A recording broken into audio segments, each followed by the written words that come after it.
Jadi hena spesial koji matang kuina dagi mafam sida plan sida thabak tubirak laba yang maru raba ai lamdengi amasung lamsang maitei gi kuna makusu kai kuna dari wena na ai apun baluk tagi la tiri ba ai talesing kai kuna dari koi ahan bada regional advisory committee da Manipur dagi Wajah Prem naga jauh pasi masih araiba struggle menanti tahu struggle menda taibung mapu sina Zaprem si mafam sida natraga Manipur di oiba regional di oiba thamok thorom singse tumba chaba khangdana tawro nangi matamda awonba kunayama society ama department ama natraga works mayam tawro haidana taibung mapuna thabira abani mase taramna oga hin tumda gai akhoi honagani madunani ngasi sta mayamna amsu akhoi mayamna haila yamto su bazada thamoi gi oba minungsi prem bhakti do utani aduna punsida ojagi punsida mai pakpa hotnaba amaga unique oiba communication gap laitaba atauba leader ama oinaba apunba luki maikei dagisu akai wish tawjari aduga aisu kenjage aduba haidaba yadaba khara ngasi se solwes treatment plan manjur sanghana silai bo pose matamna porakpa masi soidana tawro haidana isona tawra abana sikari kawi Bridge mayam se lambi mayam se loi punjal lagi plan manager station manager adagi koi gi kanogi plan gi mazur sangha gi mayam ama plus lapi re ba chairman dagi haubiraga atop M2 ki kari gi mayam la pul je te matam na pirak pa khudon develop tawro punjal lo Manipur da punjal da basuya yate to khai ganu hadan isona mai be man pira iban masi taram no okadam di akoi taram no okchari aduna yamna nungai rise akoi su yam soi bane apun baluk na na organization lamjeng di puna makse kunjal laga loi na makse tawraga affected toliwes na pirakpa saitheng mayam se natraga phataba afabada taram no oga lamjeng amasung magi thangnaba kunjin du sondaba toliwes su hinanna bane apun baluk na monitor tawraga manage tawraga matam dugi laigise aduna khudam oina kilometer 3 makhai sangba awang singmai hai lamjeng awang singmai dagina iroisem thongbok sigi kilometer 3 makhai haina sangiba lambi sigi matang daga se aikoina matam dugi director da se minister da plus honorable minister singda haidana lakpadu ngasi lambi akoina chappada haying pai bu ure matam do da hojik ki haying pai bu ure siki ama ta ba khunba yare ngasi dai na sahi ama gi mamang bi akoi manager side su khan mi ama ta ba du khun yar de ne haidi mi ta du u dre ba lambi do kyam tin avastha do pulam de do aduna laiba sen lambi thong phare ki stone na taw da akoi ahin numthin yam kan hona bani haidi khara phajana thana ba adu kitang kairak pa do so dum hoji par ngarang yengame yam su tawro haidre adigi drain koila sardi drain do phate adam nina drainage ki pose makhum khumbi do la ane na haire ngara aduna next soliwes na tara kanda sing sigi phataba mayam sina taraga manong gi taraga tawribo singsi people lamjeng si samada 90% lomi nina masi soktana ba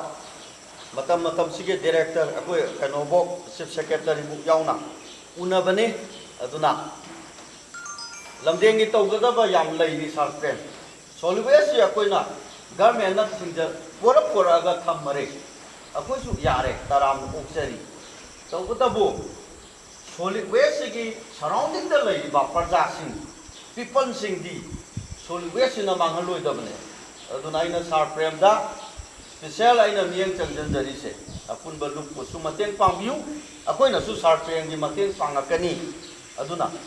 sar affected oiraba aji pairiba kholiba singsi work basis अमा technical basis अमा लेना होटनाबदा department दसु सारना मतें पांगबिउ अदुगा सिंगदौना लमदौना पंपैदा पैबसिदि यादबनि सिदि solid waste garbage है सिदि technical नत्री हुजु फाउदा अदुबो director मतम honorary हुजिकसु honorary सारू तमसु अदुबो थबक ओइना उतिबनिना होनबा है अखोइना आइडेंटिफाई तौबा यादे अदुना मनमदा लाइबा महीदा लाइबा अमसुंग अखोइगी लंबी थोंग मखादा अंगत फंग वेस्ट यामना फत्तिय अदुना पिपल मयाम सिंग नाथोकनबा लमदेंगी प्रॉब्लम वोटर लिसिंग अनीगा चमा लेरबसिंग प्रॉब्लम मयाम से अपुनब लुकना थबा यादना ngaबसिसु वारी बनेबा अखोइ अदुबु मतम अदुना हौजिकसे अखोइगी अदुना सार प्रेमदसु यामना पुनिंग चिंसनगदबा मरमदी अपुनबना पांगतनि हाबसे अखोइना खंगजबगा लोइनना हौजिक ख्वाइदगी इफेक्टिव लंबी थाग्रेना हराउबा यारोइदबा मरमदी एक सिजे सोलवे सिदगी मनुंग सिदगी चेंजरकलेबा इसिंग अपुंबा सिंगसिगी चौबी लोखोंग सिदा चेला कांदा चौबी लोखोंग नबुन तुरेन जौद्रिंगदा असोमदा आइदि लोकल लबुक्ता पासला कांदा लो परि कुंथाने कुसी सही खुदी चाबा यादे अपुंबा सिंगसिना लौदी स्वामुको वांगी अदुबु लेहाउन हेनबनिना हौ अमता लोकती ममांग चाहिदा लौ संगम यांखै मथक्ता लौ लोकती नॉट सिंगल हुजिकसु तौदोरे अदुना मतमसिदा अखोइना मतम सरकार दा डायरेक्टर दा तौबदा सारना सु मतें पांगिरकनेना आशा तौई अदुगा आई लनाई हाइजरोय अदुना इफेक्ट गवर्नमेंट की सपोर्ट सु तौबा अदु खुन की सपोर्ट सु तौरत्रगदी गवर्नमेंट दा खुन सपोर्ट ला ओय अदु अखोइना हेता यामना कनो टेक्निकल लाइसु हाइतबगी मोंदा अखोइना तौजरोय आरके अमसुंग अखोइगे प्लान मैनेजर पाउ फाउनजरी अदुना इसोरगुम्बनी सिन्मी याबसे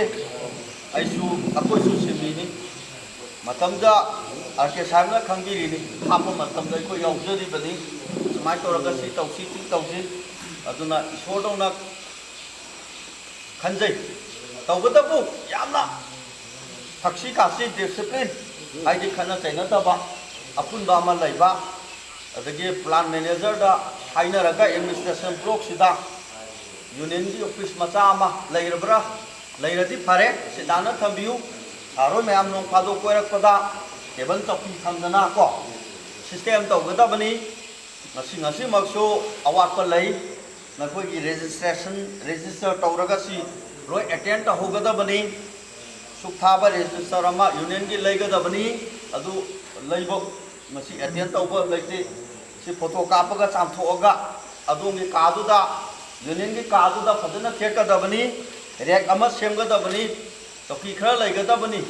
union nama haise matik sai ana ayak yawrakani ayai se अदगी असोपन यावरा कांदा हमनना खोतना लारे बे मुंगोरसु वाइ तैरगा फजना लेरदि मीना चंगनिंगबनी अदुना एडमिनिस्ट्रेशन ब्लॉक फजना लेरी सिस्टम द प्रेसिडेंट दाय कनो कोइगे तमो जो प्रकाश ताई मियन चंसनजरी मदु सोदना तौबिउ नौफादो अखोइ लासु अदगी अमा लासु ऑनरेबल चेयरमैन लासु M2 की करीगी लासु नोइना ngaktang कोथारसु अदुना मदु सोदना तौबिउ अदुना सरकार की प्लान अमा लैरबनिना प्लान सिदा अखोइना प्लान सिगी मरुमदसु हिंगबा अदुगा प्लान सिगी मरुमदसु गवर्नमेंट दसु असोइबा हाइदना मतम मतमदगी कोऑपरेशन कोऑर्डिनेशन पिनबदु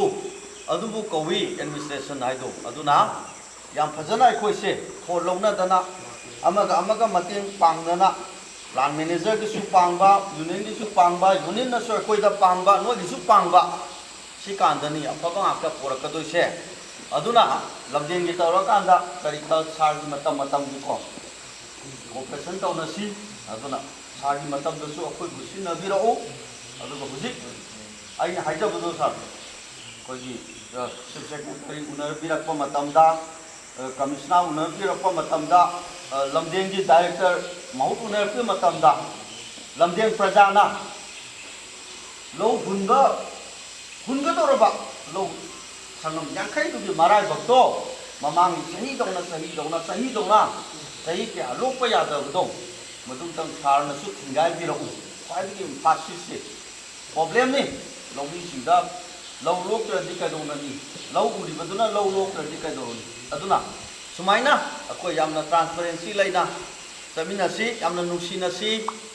ꯑꯗꯨꯒ ꯗꯤꯕꯦꯂꯞꯃꯦꯟ ꯄꯥꯎ ꯐꯥꯎꯅꯁꯤ ꯑꯃꯒꯤ ꯃꯔꯛꯇ ꯑꯃꯒ ꯍꯨꯟꯅꯕ ꯌꯥꯗꯦ ꯀooperation ꯑꯄꯨꯟꯕꯅ ꯄꯥꯡꯒꯜꯅꯤ ꯍꯥꯏꯕꯁꯦ ꯃꯇꯝ ꯄꯨꯝꯅꯃꯛꯇ ꯆꯨꯝꯃꯒ ꯂꯩ ꯍꯥꯏꯕꯁꯦ ꯁꯤ ꯍꯥꯏꯖꯔꯒ ꯑꯩ ꯄꯨꯝꯅꯃꯛꯄꯨ ꯕꯤꯗꯥꯏ ꯂꯧꯖꯔꯤ ꯊꯦꯡꯛ ꯌꯨ